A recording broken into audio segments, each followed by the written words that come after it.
박PD의 픽. 예전에 큰아이가 유치원 다닐 때 아빠 참여 수업을 몇 번 했습니다. 박 PD가 직접 수업을 했던 거예요. 다 같이 참여를 하는 그런 수업이었는데 굉장히 쑥스럽고 부담스럽더라고요. 그런데 아이러니하게도 저와 같은 심정의 다른 어린이의 아빠들 덕에 힘을 냈습니다. 다 같이 쑥스러웠고 그래서 서로에게 위로가 된 거죠. 그럴 수 있죠. 이 같이 참여 아빠들끼리 친해지기도 하잖아요. 맞습니다.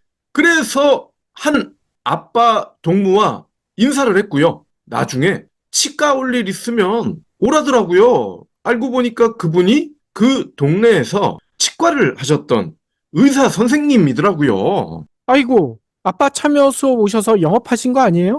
아, 이게 영업이라면 영업일 수 있는데 나름 그분도 이 옆자리에 앉은 저와 친해지기 위해서 그런 말을 하신 것 같아요. 근데 신기하게도 그 후로 며칠 뒤에 그 치과를 가게 됐습니다. 건강검진을 했더니 잇몸이 녹았다?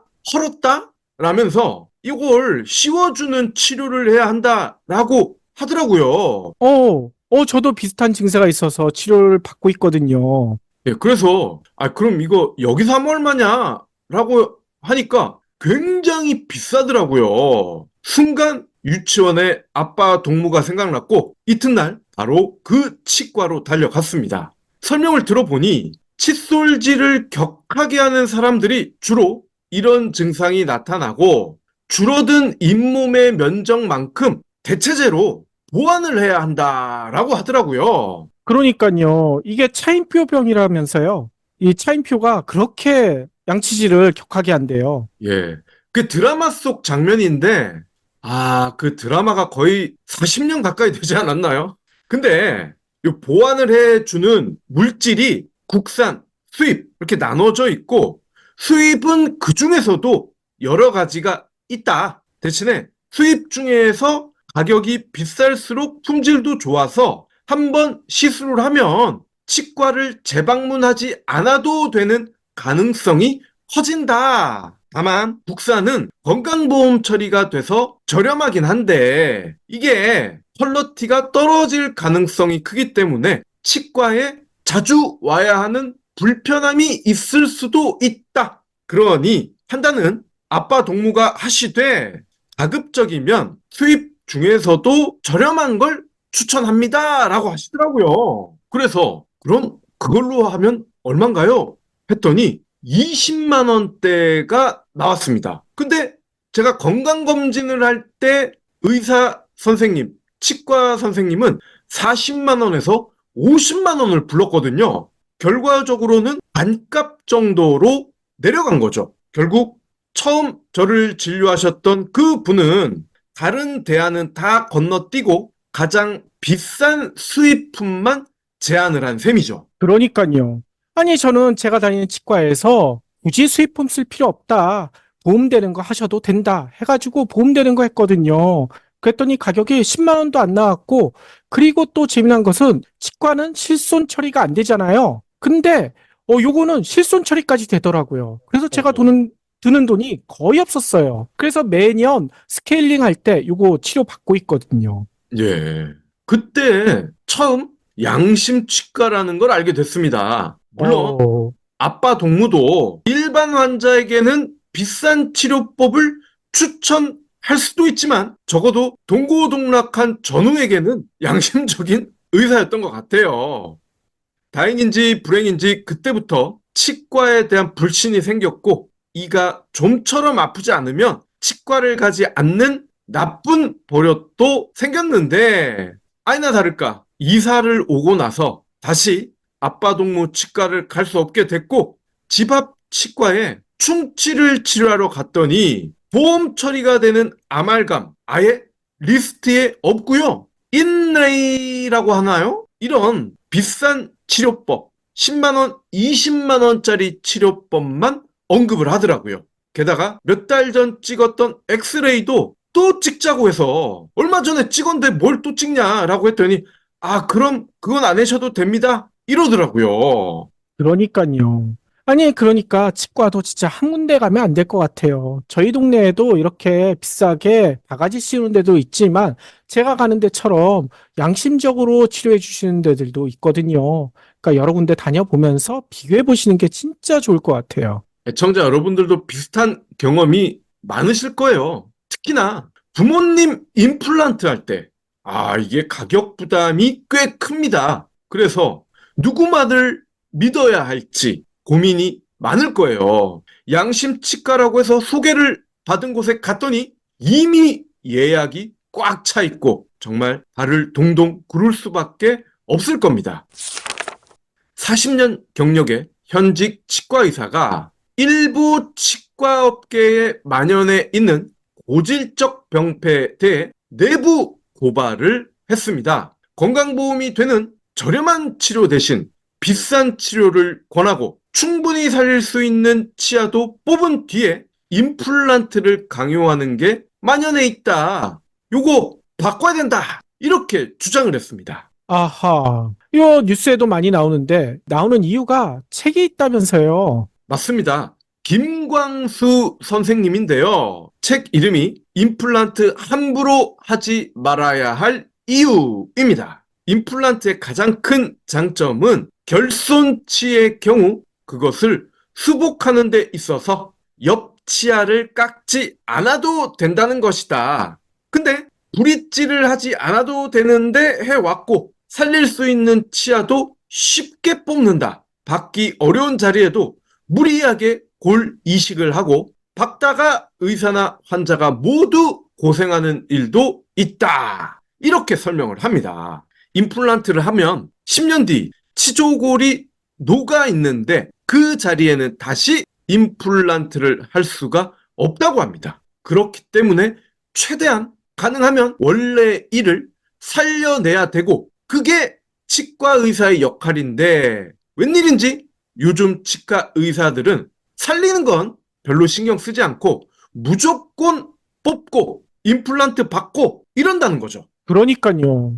그래서 임플란트 회사들이 광고도 그렇게 많이 하지 않습니까? 맞아요. 다른 치과 의사들을 향해서 이분은 임플란트로 돈을 잘 버는 시대, 치과 의원이 다른 것을 해서 돈 버는 시대 끝났다라고 경고를 합니다. 따라서 지금이라도 치과 의사는 묵묵히 성실히 예방 치료하고 충치 치료하고 칫솔질 잘하는 법을 알려주는 소박한 직업인이 되는 게 중요하다. 이렇게 강조를 합니다. 치과 외전, 현직 치과 의사의 쓴소리라는 부제가 붙은 이 책에서 김강수 저자는요, 오늘날 일부 타락하고 상업화되고 과잉치료가 판치는 치과계에 경종을 울리고 경제적으로 힘든 분도 떳떳하게 치과 치료를 받을 수 있게 하는데 도움이 됐으면 한다. 국민의 치아와 주머니를 보호하기 위해서 저는 모든 치과의사가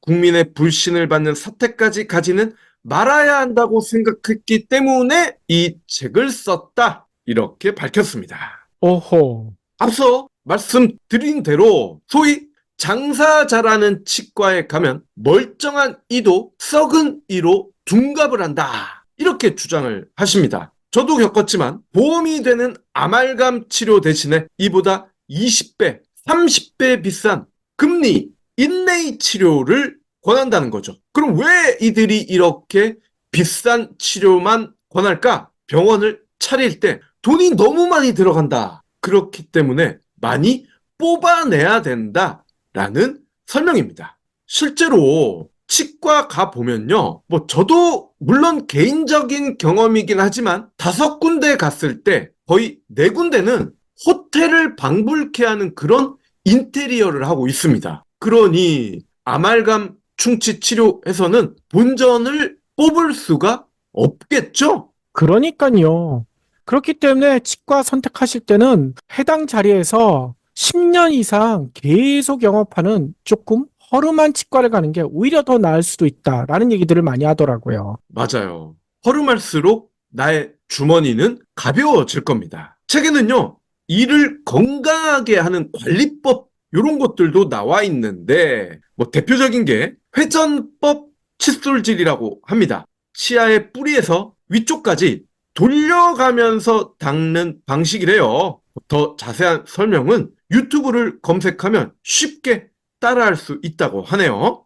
그리고 칫솔질 하루에 3번 하는 게 좋다. 우리가 알고는 있습니다. 그런데 또 귀찮을 수도 있기 때문에 잠자기 전 그리고 아침 식후 요 2번은 무조건 해야 된다라고 강조를 합니다. 그리고 가능하면 치간 칫솔 그리고 치실을 써달라. 그래야만 이빨 사이에 낀 음식물을 제거할 수가 있고 치주병을 예방할 수 있다고 합니다. 그러니까요. 아니, 요즘 치실 쓰기 편하게 일회용으로 나온 것들도 많거든요. 이거 꼭 쓰셔야 이 잇몸 질환도 막을 수가 있고요.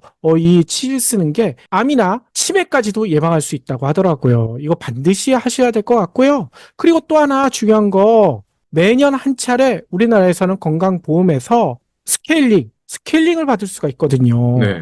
한 차례 매년 꼭 받으시는 거, 올해 아직 끝나지 않았으니까 올해 아직 안 받으신 분들은 꼭 스케일링 받으시길 바랍니다. 예. 이 스케일링 매년 받는 게 이 잇몸 건강에 엄청나게 도움이 돼요. 맞습니다. 이게 1년에 한 번은 보험 처리가 되기 때문에 비용도 10,000원 정도 했던 걸로 기억이 나네요. 그렇죠. 10,000원에서 20,000원 내외니까요. 한 번씩들 받아보시면 좋을 거예요. 우리 경불진 가족 건강지킴이 불이오 비타민을 더 열심히 챙겨야겠네요. 2개월분이 29,000원이니 절대적인 가성비 아닙니까? 맞아요. 약처 인증 43종의 원료, 영양 성분 기준치 100% 충족, 22가지 복합 기능성이 있는 종합 비타민이잖아요. 무엇보다 임산부와 어린이까지 전 가족이 섭취할 수 있고 하나씩 개별 포장된 제품을 2025년 3월 5일까지 보관할 수 있어요. 네이버에서 불이오 비타민을 검색하세요. 저자분이 오죽하면 이런 책을 썼을까 싶은 게 작년에 65세 이상 환자의 8.7%가 임플란트 시술을 받았다고 합니다. 이게 공식적인 자료가 이 정도니까 실제로는 더 많은 분들이 임플란트를 하셨을 거고요. 10명 중에 한 분은 무조건 받았다라고 봐도 될 것 같은데 자연 치아를 그만큼 많이 버렸다라는 의미이기도 합니다. 따라서 책도 한번 보시고 또 여러 군데의 치과를 방문을 하셔서 비교해 보시는 거 필요할 것 같습니다. 용기를 낸 김광수 선생님, 아마 이를 본 다른 치과 의사들, 특히 호텔처럼 삐까뻔쩍한 인테리어를 한 치과 의사들 분명히 이런 소리 할 거예요. 아이고 김광수, 지 혼자 잘났지, 지 혼자 양심 의사지. 근데 의로운 선생님 욕하기 전에 호텔 인테리어에서 환자들 주머니 터는 짓부터 그만해 주시길 부탁드립니다. 특히 상담실장이라고 부르는 건지 코디네이터라고 하는 건지 어쨌건 이런 분들 두고 환자들과 가격 협상하는 거 그것부터 그만두시기를 부탁드립니다. 이걸 다른 사람에게 맡긴다는 것 자체가 벌써 수상하지 않습니까? 그러니까요. 그리고 이런 상담실장이 들어오면 꼭 그 얘기부터 물어보죠. 보험 있죠? 편의점 GS25 15일부터 쏜살치킨이라는 걸 판매하고 있는데 가격이 놀랍게도요 7,900원입니다. 와, 거의 시중 치킨의 3분의 1 아닙니까? 가격이? 그런데 그러니까요. 양은 3분의 1이 아니래요. 알고 보니 제품의 정가는 13,000원인데 리뉴얼을 해서 11,900원으로 가격을 더 낮췄고 앱으로 사면 4,000원을 더 깎아준다는 거예요. 다음 달부터는 주말 외식 수요를 겨냥해서 매주 금토일 주말 배달 픽업 주문 때도 4,000원 할인을 상시 적용한다고 합니다. GS25가 가성비로 무장한 치킨을 선보인 이유, 치킨이 국민 간식으로 불릴 만큼 수요가 많다. 따라서 이렇게 3분의 1 가격으로 치킨을 공급하더라도 최소한 손해보지 않을 자신은 있다. 이런 거죠. 현재 치킨값 마리당 2만 원 초중반이죠. 여기에 배달을 해버리면은 3만 원까지 갑니다. 업계에서는 실제로 3만 원을 마지노선으로 보고 있더라고요. GS25 전에 롯데마트는 며칠 전 크런치 콘소메 치킨이라는 제품을 8,200원에 팔았습니다. 치킨업계가 흔히 쓰는 10호짜리 6개를 쓰면서도 값은 2분의 1, 3분의 1이었고 나오자마자 바로 매진이 됐죠. 치과 이야기하다 왜 갑자기 반값 치킨 이야기를 하느냐? 3만원짜리 치킨 너무 부담스럽죠? 이런 부담이 쌓이고 쌓이면 결국 의로운 누군가가 양심 치킨을 팔게 된다는 겁니다. 물론 그렇다고 그가 혹은 그 회사가 많은 돈을 벌진 못합니다. GS25도 그 배경을 설명드렸죠. 치킨 수요가 워낙 많기 때문에 손해보지 않을 자신이 있기 때문이다. 하지만 그 덕에 치킨 값은 내려가고 결국 안정을 되찾을 겁니다. 비양심적인 치과 의사도 마찬가지 아닐까요? 김광수 선생님 덕에 양심 치과 의사가 강제로 될 테니까 말이죠. 그러니 김광수 선생님한테 너무 짜증내지 마시라는 겁니다. 경불진 완주해 주셔서 감사합니다. 하트 투척, 댓글 남기기, 링크 공유, 계좌 후원 등 경불진 두 PD에게 힘을 보태주세요. 더 좋은 내용으로 보답하겠습니다.